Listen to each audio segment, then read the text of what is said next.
Maghihiga-higa na. May asawa? Dalawa. Oh!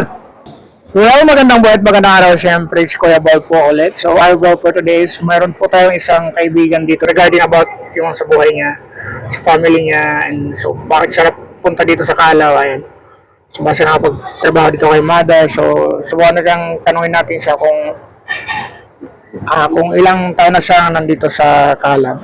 So, ano pangalan mo, Kuya? Ang pangalan ko ay ako si Joey Villarba. Pwede ba kabitan kita ng mic? Pwede. Why not? Sure. Dahil lang, Kuya. Kukuha lang ako ng upuan, Kuya. Sige. Mag-hi ka muna dun sa atin. Hi! Magandang hapon po mga viewers. Ayun, so magandang hapon sa inyo lahat mga kabisi. Siyempre, lalo na sa mga OFW na walang sawang sumusuporta. Ayan, kay Kuya Bal. Ayan, so happy blessed Sunday afternoon. So, pangalan mo is? Joey. Ang tunay kong pangalan ay Joselito Moyna Villarba. So, ilang taon na si Joselito ngayon? 57 years old. 57. So, malapit ka na palang maging sir. Malapit na, 3 years na lang. Mayapa na tayo magpapahinga sa Luneta. Oo, so, Maghihiga-higa na. may asawa? Dalawa.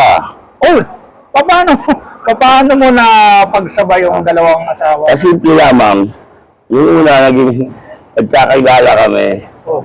kapitbahay ko yan. Ah, Ang okay. istorya niyan. Ang kabarkada talaga niyan, yung kapatid ko, yung bunso. Hmm. Nakita niya ako, nagsasaranggola ako sa amin. So, yung mga ilang taon ka nun? Mga ilang Ang taon? edad ko nun, 18 years old. So, 18 years old. Nagsasaranggola ako. Hmm. Yung kapatid ko, nanliligaw doon sa pangalawa niyang kapatid na babae. Nagkikwentuhan sila doon sa harap ng pinto. Sasaranggola ko, natapat ako doon sa pinto nila. Sabi gano'n sa kapatid ko, doon, sino yung gwapo na yun? Oh, talaga? Sabi nung ate, baka pwede mong pakilala. Sabi gano'n, hindi, kuya ko yan. Kaya ganyan, hindi mo mali amaan yan. Pakikilala yan. Kaya gano'n. So, kapit-bahay lang. So, ilang Kapitbahay lang. kayong magkakapatid pala? Tatlo kami, isang babae, dalawang lalaki. Buhay pa si mother or Si mother, si father, patay na. Si sister, patay na. Pang-ilan ka doon sa Pangalawa sa panganay. pangalawa sa panganay? So, nasaan sila ngayon? Ang kapatid kong bunso, sinay siya, nasa Valenzuela. Ah, nagkikita pa kayo ngayon? Nakikita kami ngayon, hindi na kami nakikita dahil sa sobrang galit sa akin. Oo. Meron kami pinagawayan na... So, ano natin yung... So, may anak kayo doon sa sinasabi mong na... Yung, Nauna mong naging... ang una kong asawa ko, hindi kami kasal kasi totally minor de edad, bawal magkasal nung araw sa Sikul. Ah, oo. Hindi ka pa pwede magkasal. Nagkaroon kayo ng anak? Nagkaroon kami anak, tatlo. Ah, nasaan? Isang babae, dalawang lalaki. Ang pangalan si Jomar, si Joel. Si Jomar. Oo, Jomar. Yung... Ah. So, nasaan yung babae? Yung asawa mo dati na yun, yung babae? Yung asawa ko ngayon nasa Japan siya, nagtatrabaho sa Japan sa isang ospital. Oh, so, may asawa ng bago? May Wala? asawa siya. Ah, oo. May anak din siya rin, dalawa. So, yung pangalawang asawa mo naman ang Yung sinasabi? pangalawang asawa ko naman, nakilala ko yan sa trabaho, driver naman ako niyan. Saan? Sa Lumilite, dyan sa may Santolan, Barangay Valencia. Ah, sa Nakikita niyo sa kantor na tindahan ng ilaw sa stoplight. Santulan. Parang hindi. Ako ang maintenance doon, electrician, driver, delivery. Oo, so tumira ka rin doon. Oo. May anak kayo. Ngayon, apat. Nasaan tong mga Nasa Cebu So, sila. magkakakilala sila ng Magkakakilala yan. mga anak mo doon sa... Magkakakilala yan, magkakaibigan. Pati yung dalawang mga asawa ko, magkaibigan. Ha? Paano Nagtatawagan sila, oy, kamusta rin dinugin natin yung asawa? Ay, paano naman nila nasabing demonyo ang kanilang asawa? Kasi demonyo na eh. Paano? Nagkakilala, nagtatawagan sila. Baka naman nang bibiro ka lang. Hindi ako nagbibiro, ganun sa ganun, usapan nila isa. Tapos ito yung demonyo natin asawa. Nakikita mo pa ba lang, nakausap mo pa. Oh. Paano mo naman nasabi sa sarili mo na talagang parang... Kasi nung araw talaga, ano ko, black sheep ako. ikaw yung pinaka-black sheep sa family nyo. Ako pinaka-black So, hindi ka lumaki doon sa mga magulang mo. Sa lola ka lumaki. Sa lola ako lumaki, nag-aalaga ako ng baboy. So, Ako talaga kung walang kaning baboy sa Bloomington kung araw, mata ng pinya. nakapag-aral naman, nakapagtapos naman. Tapos ako ng high school. Pero first semester ako ng criminology. So, Ano, maliban dito sa Manila, nakapagtrabaho ka pa ba sa ibang Ang lugar? dami, hindi Coca-Cola empleyado ako. Regular ako ng Coca-Cola. Yung regular ako ng Coca-Cola, biglang dumating yung visa ko galing Saudi. Ah, so nakarating ka rin pala. Oo. Mga ilang taon ka doon sa Saudi? May Maabot din ako ng 4 years. may mga naipon ka doon? Oo, meron ako. Ay, May bahay din ako sa Antipolo. Hindi malaman. O, kumusta Kasi naman yung Antipolo sa awa kumusta ng naman Diyos. yung bahay? Narimata dahil sa sugal. Sa Mahilig kasino. ka pala sa sugal. Oo, yan lang. Yan lang, mahilig. Oh. Sugal. Oo. Alak, sigarilyo. Alak na dati, alak. Oh. Noong araw ni alak na, wala pa sigarilyo, wala rin.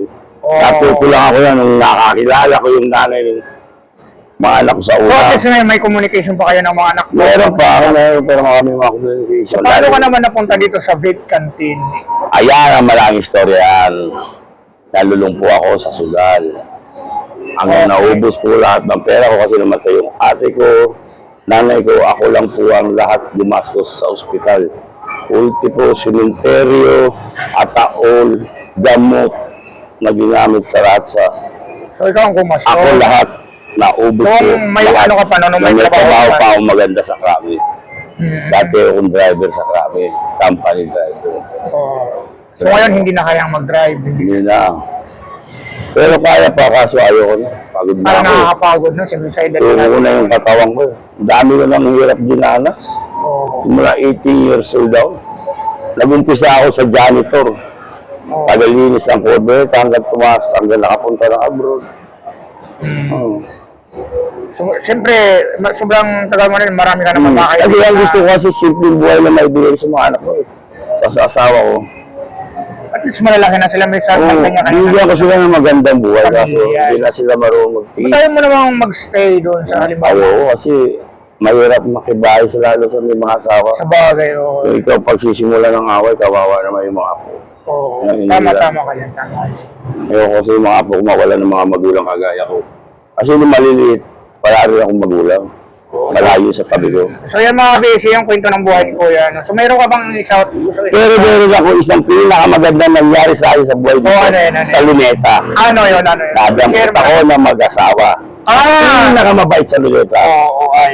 Lubog na po ako. Sino naman to mag-asawa ito? Yung Ate Beth at si Ate Cherry. Dito. Ay, mayroon ka bang gustong sabihin sa kanila na Talaga, hindi lang sabihin.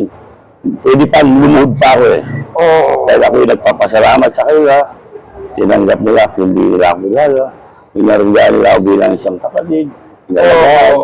Hindi pinababayaan sa pagkain. Oo. Maayos ang buhay. Ayan. So ayan mga kabisi, so huwag kayong mawawala ng pag-asa. No? So, Kaya minsan sinasabi ko sa lahat na pumapasok na lagit dito eh. Ito na pinakaswerte yung amo. Wala nang iba. Oo, kasi binibigay lahat. Ano. 9 years ako rito, 9 years. Napakatagal Oh, na lahat. ikaw ba 9 years, tatagal ka sa ganung ugali ng amo ko hindi maganda? Walang nakakatagal sa isang amo pag hindi maganda yung siyempre. Hindi maganda ang ugali. Ayan. Kaya ako pag ang ugali, walang niya, iniiwanan ko na isang linggo pa lang eh. Oo. So ayan mga kabisi. Eh, So, may talaga, napakabayas. sa mga tambay Super dyan, bait. sa mga tambay na wala nawawala ng pag-asa, anong gusto mong sabihin para sa'yo? Gusto mo Sa akin lang eh, yung mga nawawala ng pag-asa sa mga tambay dyan, huwag po kayong matulog. Mahal kayo ng Diyos. Hindi natutulog ang Diyos. Laban lang kayo sa mabuti. Oh, yan, tama. Diyan si Kuya. Huwag lang kayo gumawa ng masama. Laban lang. Laban lang. Kahit mahirap tayong gumapang. Oo. Kumbaga, gumapang ka sa puto. So yan mga basic. Ayan, tama naman din ang sinabi ni Papa Joey. No? So habang buhay pa, habang tayo malakas pa, may pag-asa pa tayo. So, Laban lang. tayo sa Diyos. Ayan. Kaya minsan nakikita ko dyan ang mga palakad-lakad sa iga-iga. Laban lang kayo sa buhay. Oo, Huwag kayong mawala ng pag-asa. samahan natin ng dasal. Dasal. Yo. So, maraming salamat sa iyo, Kuya Papa Joey. So mayroon ka bang gusto i-shout out sa family mo?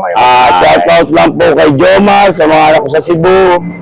Kay Jero, Kakay, Joyce Ann, Marjorie. Ayan. Sana sila ay nasa mabuting lagay. Ayan. At ligtas sa anumang karamdaman. Ayan. So, siguro naman. Di bali ko na lang asawa, basta may anak ako. Oo, at least pagtanda mo, may mag-aalala Oo. ka. Ayan, malaking bagay. So, ayan, maraming salamat ulit sa magandang buhay sa iyo mga kabisi. Ayan, so isa na namang bagbag damdaming kwento ng buhay. Ayan, dito lang yan sa Kala. Ayun, Kuya Bal po ulit. At maraming salamat, lalo na doon sa mga... Goodbye and God bless you. Kay Kuya Bal, ayan, maraming God bless, bless, and mahal God na mahal bless. ko po kayo. Bye-bye. Lagi niyo tatandaan sa iisipan, mahal kayo ng Diyos. Ah.